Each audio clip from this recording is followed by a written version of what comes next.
Halo, halo para pengunjung negeri Taman Safari Bogor semuanya.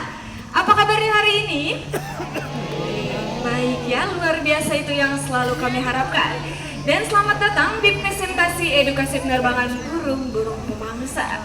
Di mana pada kesempatan siang hari ini kami akan memperlihatkan kepada Anda bagaimana sisi kebiasaan dari burung-burung pemangsa. Ada burung elang, burung hantu, dan juga burung-burung hornbill yang nantinya akan kami mix tepat di hadapan Anda. Bagaimana ketika mereka sedang mengintai, meluncur, menangkap, bahkan hingga menikmati hasil perburuannya. Dan di sini bersama saya Bella, ditemani oleh kedua rekan saya, ada Mbak Bolo dan juga Mbak Rafa. Mana dong kasih tepuk tangannya lagi.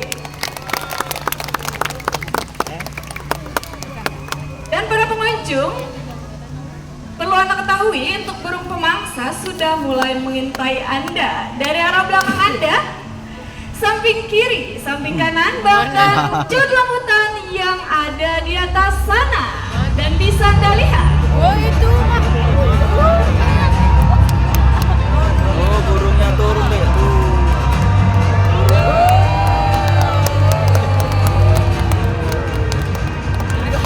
mana dong kasih semua tepuk tangannya dulu. dari atas sana loh ya. Iya. Inilah dia burung pemangsa dari jenis elang laut perut putih yang memiliki nama latin Haliaetus leucogaster dari genus Haliaetus. Tahukah Anda raptor yang satu ini dijuluki sebagai mesin terbang hidup? Tak heran dengan bentangan sayap mencapai 1,5 meter yang mampu terbang dengan kecepatan 115 km per jam dan mengawali penerbangan kami yang pertama. Mana dong kasih semua tepuk tangannya lagi.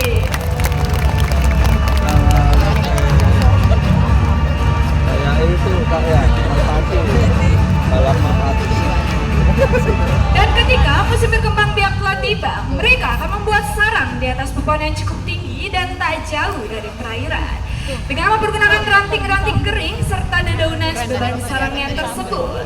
Dan dia pun sangat memprotek sarangnya dari berbagai macam gangguan. Anda lihat, mastoid akan mengganggu sarang dari burung pemangsa. Apa respon sang pemilik sarang?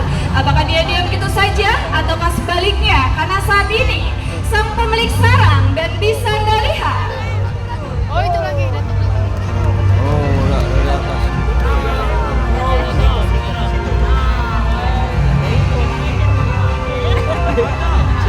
Udah pasti ke situ. Ada lagi tuh dua di atas banget.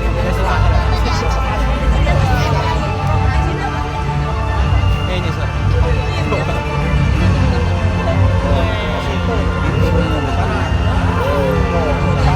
dan tentunya yang pun sedang mengintai daerah teritorialnya terlebih dahulu. Ini dia meluncur dengan sangat cepat. Hati-hati Mas Toin, awas. Dan tentunya ia pun tidak akan diam begitu saja. Setelah sarangnya rasa nyaman, ia pun akan melanjutkan perburuannya, yaitu berburu ikan yang ada di atas permukaan air. Ini dia, here we go and action. Mana dong kasih semua tepuk tangannya lagi.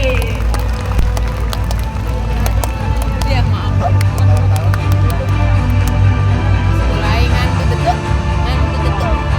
Bisa dilihat para pengunjung bagaimana kepiawaian dari raptor yang satu ini ketika sedang berburu ikan yang ada di atas permukaan air. Bahkan ia mampu menangkap mangsanya yang berukuran 1,5 dari bobot tubuhnya sendiri dan langsung membawanya ke udara. Dan inilah sosok raptor terbesar yang ada di Indonesia. Di Indonesia, khususnya di kawasan Sunda Besar, mereka sering kita jumpai di daerah Kalimantan dan juga Sumatera. Namun untuk Jawa dan Bali sudah jarang sekali kita temukan. Dan tidak hanya di Indonesia saja, burung yang satu ini pun menyebar luas ke Bombay, India, Filipina, Malaysia, bahkan hingga ke Australia. Dan inilah sosok raptor terbesar yang ada di Indonesia, the white-bellied seagull. Mana dong kasih semua tepuk tangannya lagi.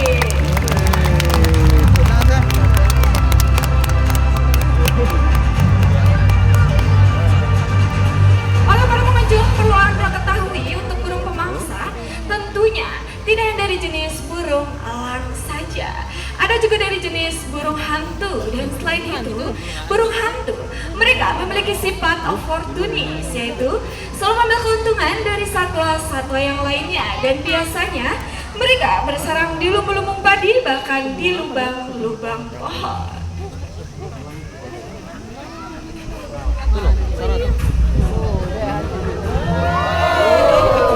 Ini nih, burung hantu dari jenis barn owl, serak Jawa.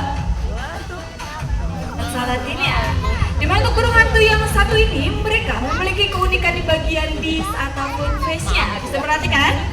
Face-nya ini berbentuk seperti hati, itu berfungsi untuk mengumpulkan frekuensi suara yang ada di sekitarnya, sehingga ia mampu berburu bahkan dalam keadaan gelap sekalipun. Dan untuk burung hantu tidak hanya dari jenis barn owl saja, ada juga dari jenis Belvivis owl. Anda lihat.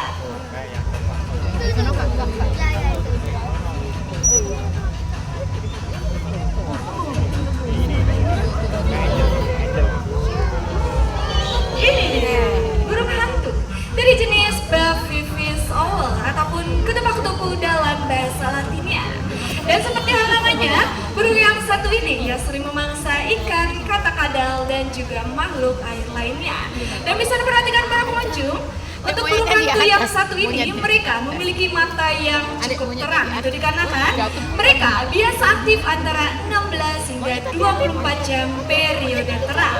Dan untuk para pengunjung, burung hantu ini mereka terbang tanpa mengeluarkan suara. Tidak.